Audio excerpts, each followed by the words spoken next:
I had time to think a little bit today about where I think the race stands between Kamala Harris and Donald Trump. And I'm going to tell you my theory of the case of where we are now. But we all need to bring humility to all this, right?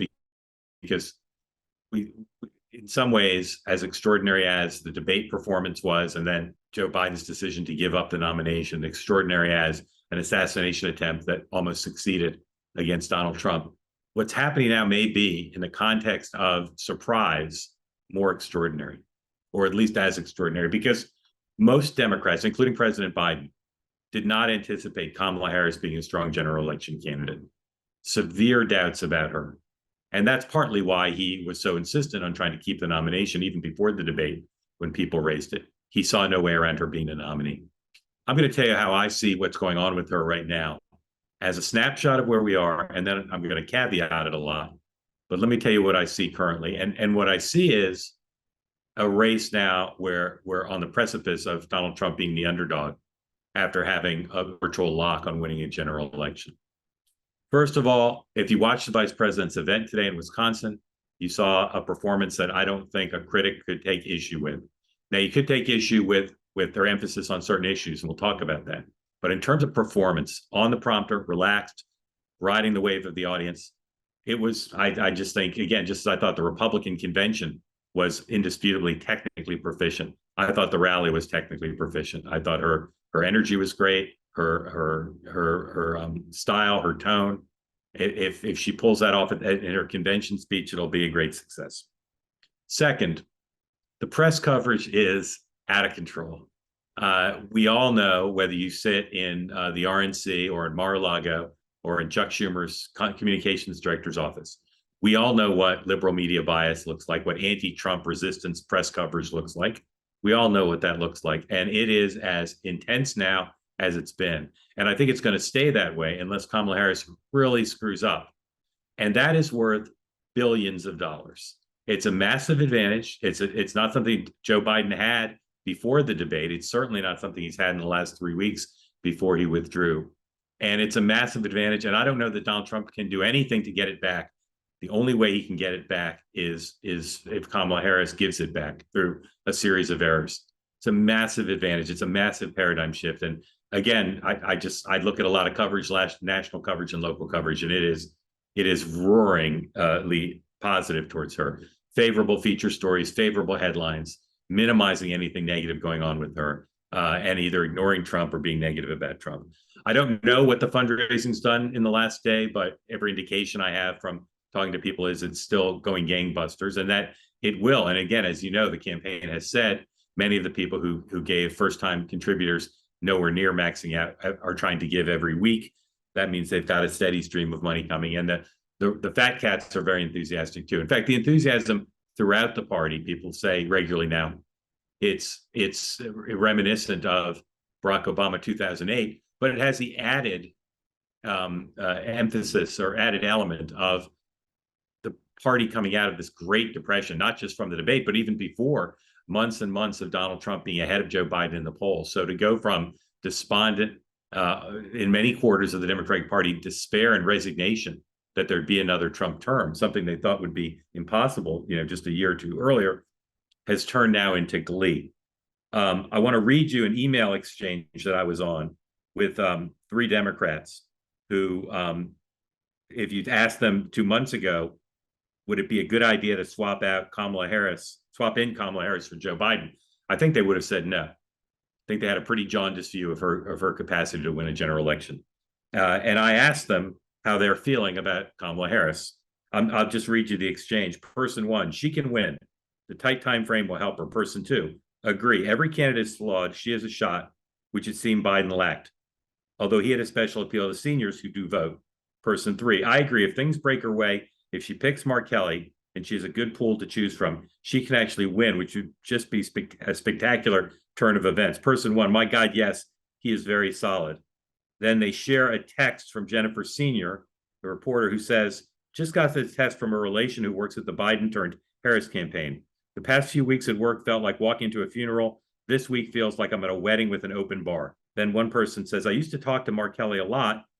He is such an impressive man. Person 2, very impressive and a decent man. Person 3, The chemistry there feels right as well. He will know how to make her better and work with her and respect her. That's just an anecdotal thing, but that's reminiscent. It rhymes with everything else I'm hearing from Democrats. Enthusiasm and confidence. The party lacked confidence just a few days ago, and now the confidence is high and growing. I have indications. You can read about it in my book someday, maybe. Of indications that the move to replace to make the swap actually started even earlier than I had reported it. I think you may well see not just David Plouffe, but other Obama folks come in, and I believe those talks have been going on for longer than has been reported. I reported on Thursday that people were already vetting candidates, vice presidential candidates. I don't know yet how long that process went on, but I think this may have been in the works for longer than we thought. And that means, although there is some apprehension in Wilmington about who's coming in, who's going to have their power diluted, et cetera, it does mean that process may well be further along than we thought. And so the reformed campaign team may be able to get up and running quicker. The short campaign clearly benefits her. It means that all the negatives, which again I'm going to talk about in a second, they just don't have as long to come after her. And there's a reality here, which is people don't really know her. We all think we know her, and some people do. But a lot of the voters who are going to decide this election, they do not know her. They will meet her in a relatively short period of time. The Trump campaign, whether they were going to get a bounce out of Milwaukee and out of the vice presidential selection process and out of the assassination attempts, we all assumed that those would lead to a bounce.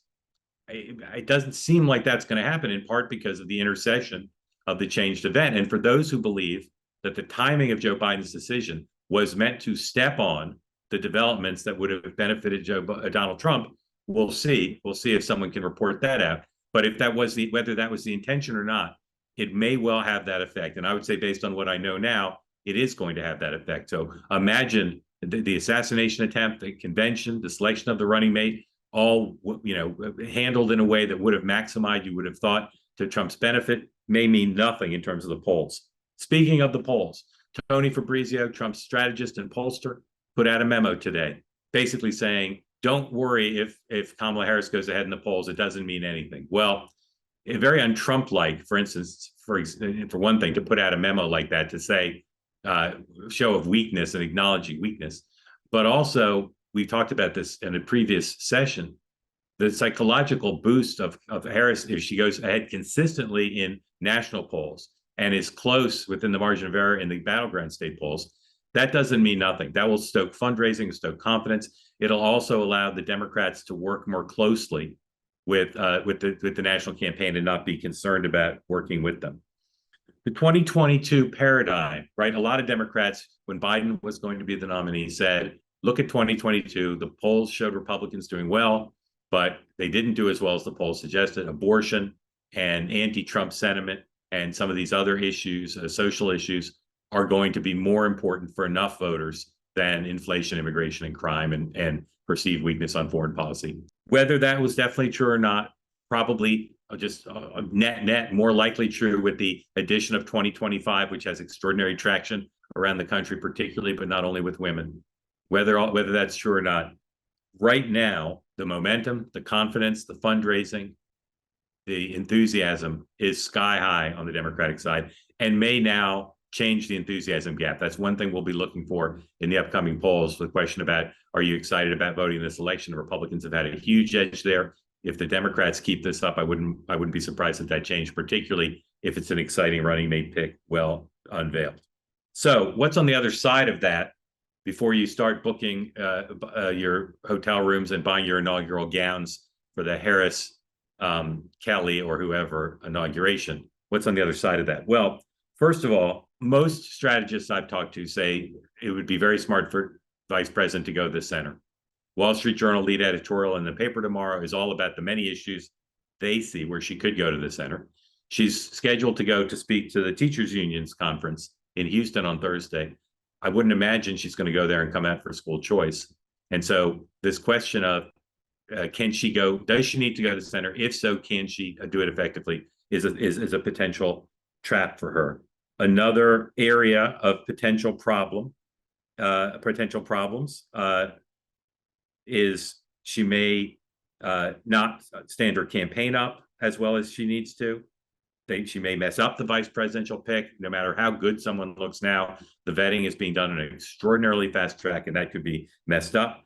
They may not be able to pull off the convention in short notice, and that could cause a screw up. She could go back to performing in a way and saying things that are potentially problematic, and getting her balance between appealing to the Obama coalition and the Biden coalition is something that, again, she could mess up. And her team could mess up. She's going up like a rocket now. If she hits a bump, the question is, can she keep it going? The main reason to doubt that this is in the bag for Kamala Harris is what I call the CBO factor.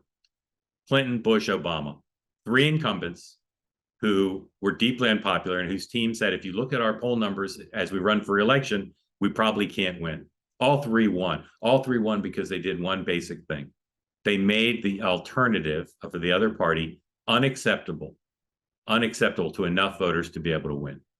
And Trump is now, and this is sort of, I don't know if anybody else has already made this point. I haven't seen it elsewhere. Trump is now basically the incumbent. He's the establishment incumbent.